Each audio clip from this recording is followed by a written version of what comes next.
si no todos, por lo menos la gran mayoría, tenemos por costumbre hacer nuestras listas de propósitos, buenos deseos, compromisos y probablemente acciones que vamos a tomar para este próximo año, siempre con esta esperanza de, ponía yo en la reflexión diaria por ahí, de trazarnos un camino por donde poder andar en una dirección correcta en cuanto a lo que sería nuestra visión para el año y sobre todo todos los ámbitos en los que nos seguimos. Va muy relacionado también a la parte espiritual y en este sentido pues yo preguntaría quién de aquí ha hecho lista de propósitos, quién tuvo esta parte de las 12 uvas, quién hizo algo para este próximo año. ¿Nadie? Okay. Pues entonces es un buen momento para pensar. ¿Por qué? Porque les ponía yo una nota por ahí del libro de Josué, cuando él está hablando con el pueblo y les pregunta con reiteradas ocasiones y sobre todo reflexiones: ¿están seguros que van a servir a Dios? Si están seguros, conste, ¿están seguros? 4 veces pregunta y le responden sí. Obviamente sabemos cuál fue la conclusión, porque por unos años después andarán ya en sus cosas y dejaban completamente a Dios de lado. Pero Josué hace una mención realmente muy interesante, en la cual les dice a ellos muchas veces: bueno, yo se los pregunto porque mi decisión es que yo y mi casa sirvamos a Jehová. Este sería el principio de una buena lista de propósitos para este año. Pero yo creo que en medio de esta lista habría algo que en muchas ocasiones ni siquiera lo visualizamos, porque nos quedamos con una imagen de un Dios muy grande, muy lejano, al que muchas veces ni siquiera tenemos mucha oportunidad de acercarnos a Él. Ese es el concepto que mucha gente tiene de Dios y por eso es que no se relaciona con Él. Y mucho menos lo pueden ver como algo en el que con una relación tan cercana pudiéramos llegar a nombrarlo como nuestro amigo. Entonces, hoy la reflexión del día del estudio va justamente en medio de esta situación, que dentro de nuestra lista de propósitos para este año, la que hayan hecho, la que vayan a hacer, o si no, se las pongo hoy como tarea, sea justamente el que en algún momento nosotros podamos ser reconocidos y nombrados como amigos de Dios. Vamos a leer un pequeño pasaje, es en Segunda de Crónicas,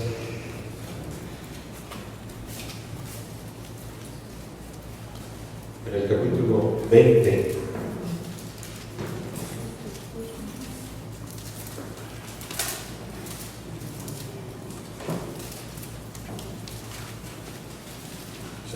El profeta Josafat en un momento complicado, están siendo atacados por los moradores de Moab y los de Amón, los amonitas también, los moabitas.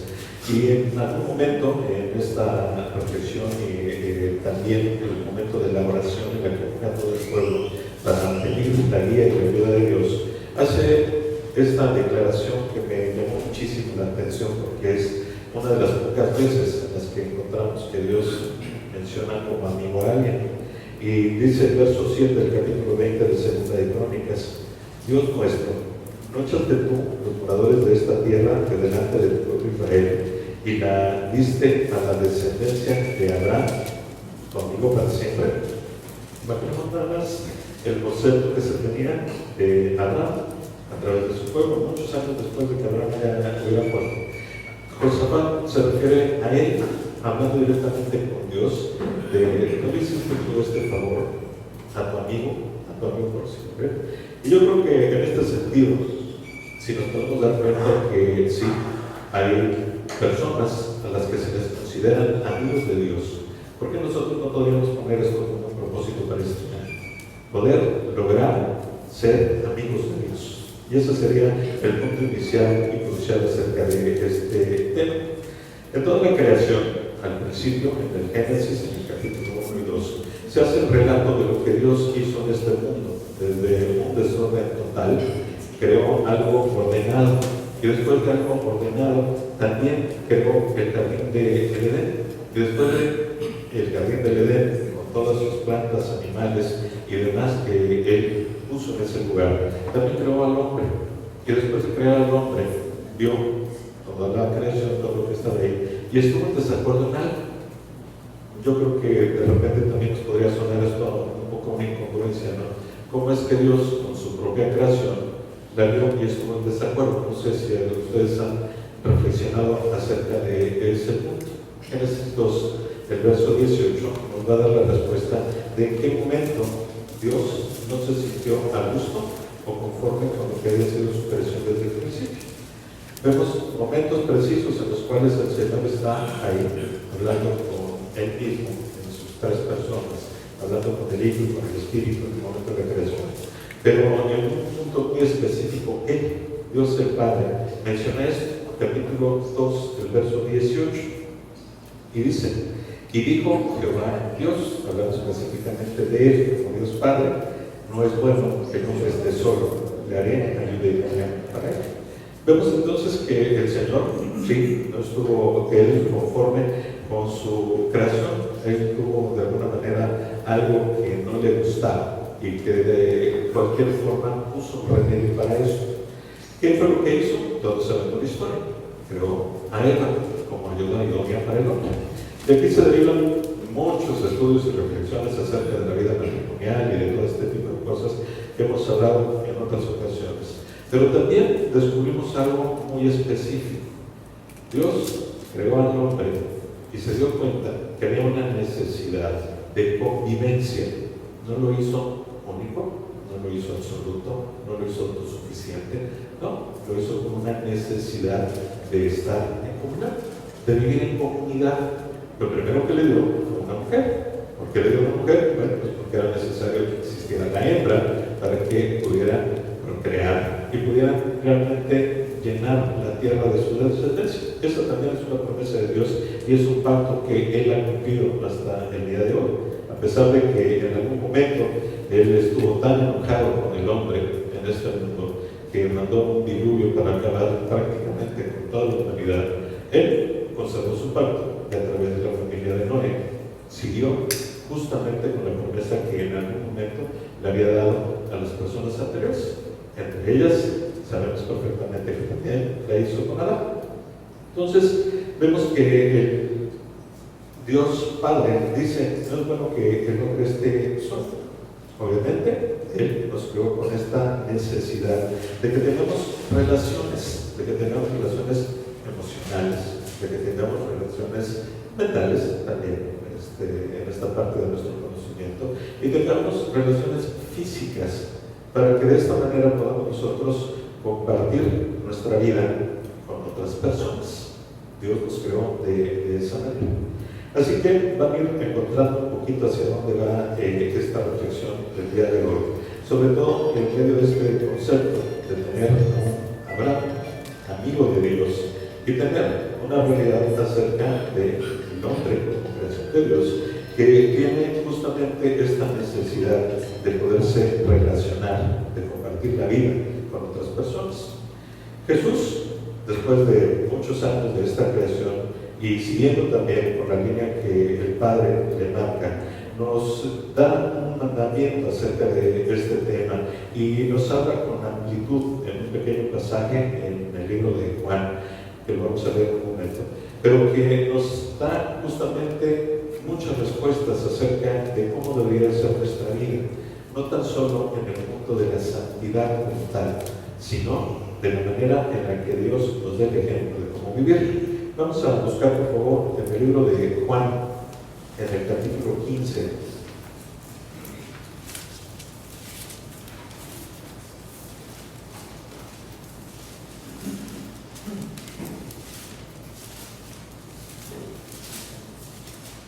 Y es un momento muy especial en el que el Señor Jesús está hablando a sus discípulos en medio de muchos mandamientos, explicaciones.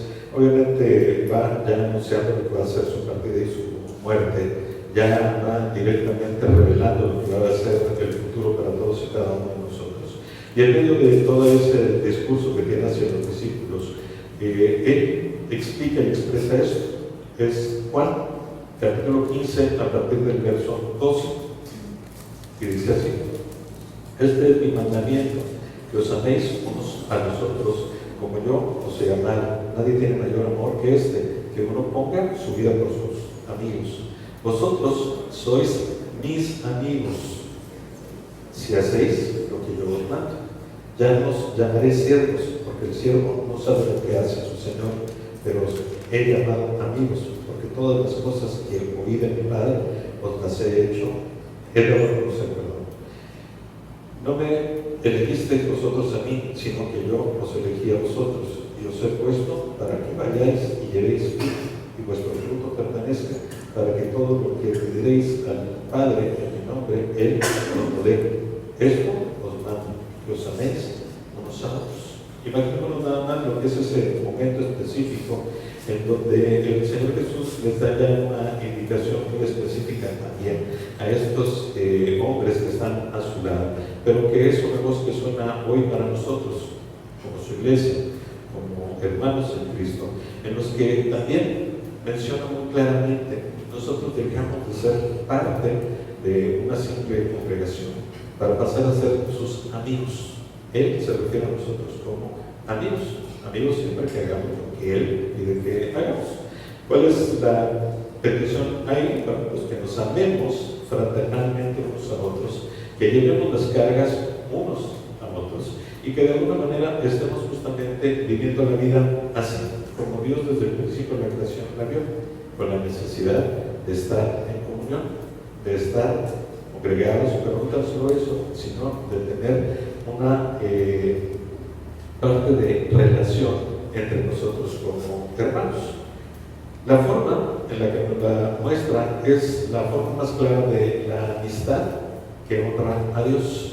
Esa es la manera en la que el Señor te dice: si eres mi amigo, si puedes llamarte mi amigo, entonces la única manera en la que me puedes honrar es una, siguiendo las palabras que yo te digo; dos, que ames a tu hermano, que se ayuden unos a otros. Esa es la forma en la que la amistad puede honrar a Dios, y evidentemente es la forma de una amistad verdadera. Dos o más personas se pueden edificar mutuamente, y si se incentivan una a la otra, van a poder tener una vida muchísimo más ligada y caracterizada por ser cristocéntrica. Nosotros, en soledad, podemos tener muy buenos deseos, podemos tener las mejores intenciones, pero nos hace falta muchas veces la motivación, este apoyo que nos podemos nosotros generar cuando estamos en comunidad, cuando estamos en comunión una o más personas, dos o más personas. En ese momento se convierte en algo que potencializa casi cualquier situación en la que nosotros estemos viviendo. En Eclesiastés, que vamos a ver un poco más adelante, el autor Salomón nos da una recomendación muy clara y nos dice cuáles son las ventajas de no estar solos, sino de poder estar por lo menos con una persona más, porque vamos a tener de todo esto beneficios, nos vamos a poder apoyar y ayudar unos a otros. Es importante entonces que en medio de esta situación reconozcamos que cuando estamos dos vamos a poder ir formando o forjando nuestro carácter de manera cristocéntrica. Proverbios 18:24 nos da una pauta más acerca de lo que significa la verdadera amistad. La amistad tal cual Dios la menciona y tal cual el Señor Jesús nos la ofrece y nos manda a que la tengamos. Proverbios 18, el verso 24, dice así: el hombre que tiene amigos ha de mostrarse amigo, y amigo hay más unido que un hermano. Cuando nosotros reconocemos, como decía Daniel el día que tuvo su exposición aquí, cuáles son nuestros verdaderos amigos, estos que podemos contar con las manos, que no pasan nunca de esa cantidad. ¿Qué es lo que sentimos de ellos? Sentimos verdaderamente afinidad, sentimos comprensión, sentimos sostén, sentimos apoyo, sentimos confianza, sentimos muchas cosas que nos ayudan a edificarnos. Esta es la clase de amistad que el Señor quiere que tengamos, porque no hay una verdadera expresión de amor. No podemos nosotros decir que amamos a los demás si no podemos tener esa naturalidad y sobre todo esa familiaridad con la que nos podemos estar uniendo. Hay que reconocer que para la mayoría de nosotros, espero que no sea para todos, pero bueno, con las personas que he comentado coinciden en esto, hay muchísimo más cercanía con un amigo de estos que se encuentran con hermanos, que incluso con nuestros propios hermanos de sangre, con nuestra familia carnal.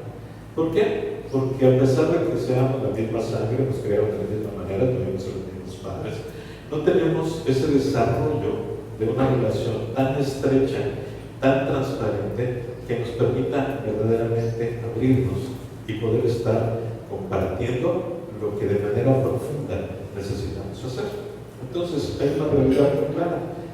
El que quiere ser amigo se tiene que comportar como amigo, pero cuando tengas uno de esos amigos que se mandan con las manos, pues ten en cuenta, considéralo, que es mucho más unido que un hermano.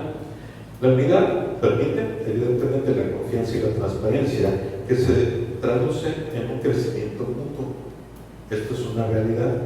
Los amigos nos ayudan siempre a potencializar lo que nosotros somos. Los amigazos, lamentablemente, nos ayudan a potencializar las cosas malas. Esos son los que te invitan a la fiesta, los que te dicen que te estés volando las clases a los niños en las escuelas. Esa es la clase de amistad que Dios no quiere, porque en medio de esa amistad hay amor. Cuando hay amor, entonces sí hay un sentimiento sincero de ayuda y de deuda para con los demás. El tener también esta vida en común, en esa confianza con los amigos tan cercanos, elimina el temor. Y evidentemente el temor a ser juzgados es lo primero que se va. Y en medio de todo esto nos ayuda también a hacer a un lado el orgullo. ¿Por qué? Porque dice por ahí una de estas personitas que pasan por el Facebook que un amigo es el que te conoce perfectamente y a pesar de eso se queda contigo. Entonces nos conoce a la perfección, nos conoce mucho más que nuestros padres. Y en ese sentido, obviamente, cuando nos conocen a ese grado y hay tal transparencia de nuestra parte, el orgullo no puede tener cabida, porque ellos nos conocen tal como somos. No les podemos engañar, no podemos nosotros tratar de aparentar algo que no somos, porque ellos nos conocen a la perfección.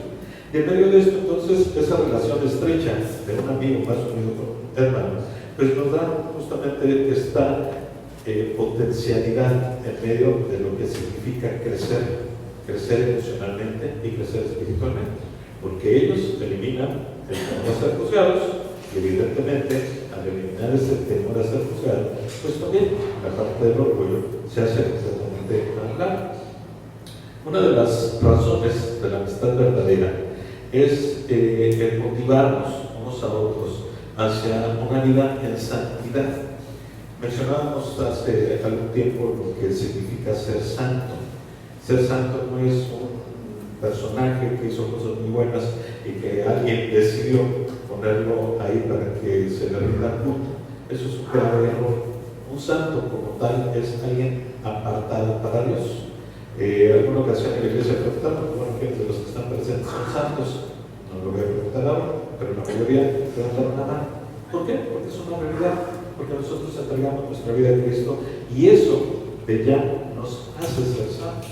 Pero hay una diferencia entre ser santo y caminar en santidad o ir hacia la santificación, que es el momento en el cual, a pesar de nuestra naturaleza carnal y de todo lo que nos lleva, nos invita, nos jala a hacer cosas que no son convenientes, nosotros hagamos un esfuerzo justamente para ir hacia el lado contrario, apartarnos de lo que no conviene de manera voluntaria. Estamos apartados para Dios y ganamos ya con esto nuestra boleto hacia la vida eterna. Nuestra salvación está garantizada. Pero en este mundo tenemos que hacer un esfuerzo voluntario para estarnos apartando de las cosas que no convienen. Cada uno de nosotros sabrá qué es lo que no les conviene, porque también es una realidad. Cuando la gente le pregunta, bueno, ¿qué es lo que tienes que cambiar de tu vida? Aunque de boca te digan, es que no lo sé, en el fondo saben perfectamente qué es lo que está mal. Pero ¿cómo lo puedes cambiar cuando vas en solitario? cuando estás enfrentándote contra algo que te has demostrado durante tanto tiempo que no puedes. La única manera es justamente compartir con alguien que te conozca tan bien, que te pueda decir, bueno, sabes perfectamente que sí tienes cosas que cambiar, de las que no puedes tener, así como yo también las tengo, y tú me puedes ayudar a que no caigamos. Y en medio de estas situaciones de relación, nos vamos ayudando justamente para ir creciendo y cada día tener una vida mucho más marcada por la santidad. En la amistad, que hay confianza y humildad, lo cual es una palabra para muchos de nosotros. Dos personas se confiesan sus faltas, así es como debería de trabajar, se motivan gentilmente y comparten sus cargas. Cuando hay alguien que está aconsejándote para bien de una manera gentil, empieza a colaborar. ¿Por qué? Ese es un buen amigo. A lo mejor no eres tan cercano, a lo mejor no eres alguien que está ahí pegado con esa persona, pero las pocas veces en las cuales te puedes encontrar con él y encuentras que gentilmente te sugiere que cambies, ahí hay una buena luz para que lo puedas considerar como parte de tus amigos, de esos amigos que se contestan las manos. Es increíble, pero los muros que construimos para mantener a las personas alejadas de nosotros, muchos los hacemos, son con mucha frecuencia también barreras o, en su caso, defensas que ponemos entre nosotros y Dios, no directamente las personas, porque lo que las personas nos hacen sentir, lo que las personas de alguna manera reflejan a nuestro corazón, lo que las personas de alguna forma nos hacen verdaderamente reconocer en nuestra vida, es algo que está en contra realmente de Dios. Entonces, cuando nosotros empezamos a poner barreras a nuestro lado, nos empezamos a aislar. La realidad es que no tan solo no queremos tener comunión con la gente que está a nuestro lado, cercana o no tan cercana, sino que estamos poniendo barreras para que Dios nos acerque a nosotros, porque eso es un reflejo natural. ¿Por qué? Pues porque no queremos que ellos estén cerca de nuestros asuntos personales, los que solamente nosotros conocemos, en los cuales muchas veces reconocemos, pero a pesar de reconocerlos, no nos queremos modificar, que son buenos. Es mis cosas, y en mis cosas nadie se mete. Pero a medida que un creyente aprende a compartir con franqueza sus asuntos personales, esto va derribando esas barreras, esto va derribando estas fortalezas y estos estorbos, y cada vez nosotros podemos ir abriéndonos con franqueza, sobre todo con hermanos en Cristo, porque ellos nos van a ayudar a sobrepasar todas las cosas que no están siendo correctas en nuestra vida. Y de esta manera empezamos a desarrollar una capacidad especial para poder estar cada día con una actitud mucho más sincera para acercarnos a Dios. Eso es una situación que es progresiva y que nos da una esperanza muy grande en medio de lo que significa el poder desarrollar una muy buena relación personal e íntima con el Señor, cuando nosotros la empezamos a practicar con la gente que nos rodea. Esta ilustración de estos monasterios donde había gente que se enclaustraba para tener una relación ellos con Dios, probablemente sea una imagen romántica en la que Jesús, que bueno, entregamos su vida total al Señor, pero va totalmente en contra de lo que el Señor nos está enseñando. ¿Por qué? Porque Él te enseña a que tengas que vivir en comunión, en comunidad, para que nos ayudemos unos a otros, para que crezcamos unos a otros, para que nos apoyemos. ¿De qué manera pretendemos hacerlo nosotros? Entonces, el secreto va justamente en poder creer en la palabra de Dios. Vamos a ver algunos aspectos de aplicación acerca de la amistad para nuestra vida. Vamos a checar algunos pasajes que nos pueden traer luz sobre lo que significa el poder generar amistad verdadera en nuestra vida, alrededor de nosotros y para con nosotros. En el libro de Hechos, en el capítulo 2, versos 41 y 42, vemos el relato que hace uno de los apóstoles acerca de lo que significa la amistad entre creyentes. Esto es importante. Hechos 2, versos 41 y 42 dice: así, los que recibieron su palabra fueron bautizados y se añadieron aquel día 500,000 personas, y perseveraban en la doctrina de los apóstoles, en la comunión unos con otros, en el partimiento del pan y en las oraciones. Esa fue la actitud que tuvieron los primeros cristianos. Justamente un tiempecito muy corto después de que el Señor Jesucristo murió, resucitó y fue a la diestra del Padre, cuando dejó que el Espíritu Santo llegara a esta tierra, y fue el momento en el que por primera vez se sintió ese fuego abrasador del Espíritu Santo en el corazón de los creyentes. Y después de eso, ¿qué era lo que sucedía? Pues una vida común. No fueron llenos del Espíritu Santo cada quien a su lugar, no. Por el contrario, vivían de una manera en común, que era también una vida compartida. Ellos compartían todo lo que tenían. Y compartir no significa solamente la parte física, los bienes y las pertenencias, porque muchas veces nos quedamos también atorados por ahí, es que tengo que compartir lo que tengo. No, compartir es dar tiempo, estar unos con otros, el poder apoyarnos, el poder vivir en esa comunión y poder estar siempre atentos a las necesidades que se tienen, porque tenemos muchas cosas que compartirle a los demás: nuestro testimonio, nuestra experiencia, nuestras emociones, nuestro amor. Hay muchas cosas que podemos compartir, y esa es la forma en la que los primeros creyentes vivían, y también vivían rodeados de una espiritualidad muy especial. Y eso es algo de lo que para nosotros debería ser el día a día. El compañerismo en el mundo nos hace que platiquemos de cosas triviales, lo normal. Para algunos la política es el tema central, para otros, algunos presentes, el fútbol es algo que no puede cambiar, pero de alguna manera nos dedicamos a eso. Sí, convivimos, nos juntamos a estar una tarde reunidos y tratando de comentar nuestra agenda, cómo se llevó, qué sucedió. Pero la mayor de las veces, como no tenemos esa cercanía y esa unidad que el Señor pide, no pasamos hacia los temas profundos, no pasamos hacia lo que es verdaderamente lo trascendente en nuestra vida. No nos abrimos porque no tenemos esa confianza y ese punto en el que tenemos que nosotros recuperar el ejemplo de cómo se vivió esta amistad entre creyentes en ese momento.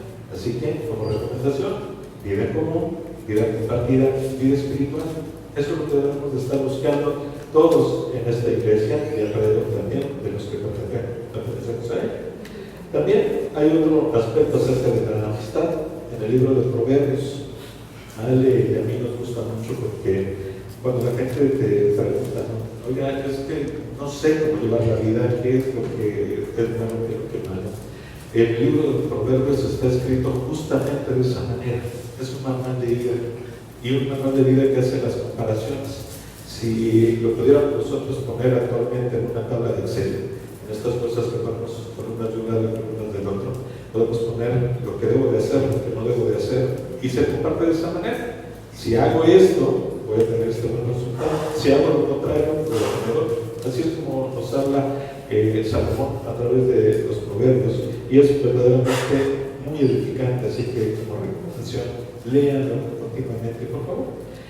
Proverbios 17, el verso 17, nos dice así: en todo tiempo ama el amigo, y es como un hermano en tiempo de angustia. La amistad verdadera es así, es permanente y es incondicional. ¿Qué nos dice? En todo tiempo, no cuando son los buenos tiempos, no cuando tengo tiempo libre, no cuando estoy de buenas o estoy con ganas de poder trabajar en alguien más, no. Él dice claramente: en todo tiempo ama el amigo, y además, y es como un hermano en tiempos de angustia. No es condicional, no es cuando tú estás muy de buenas, es decir, me acerco contigo porque no me vas a desgastar, al contrario, incluso me vas a llenar un poco. Pero no, la verdadera amistad es así, permanente e incondicional, y en cualquier momento está dispuesto a compartir, principalmente en esos momentos difíciles, en esos momentos de necesidad de otra persona. Ahí mismo en Proverbios, ahora el capítulo 20.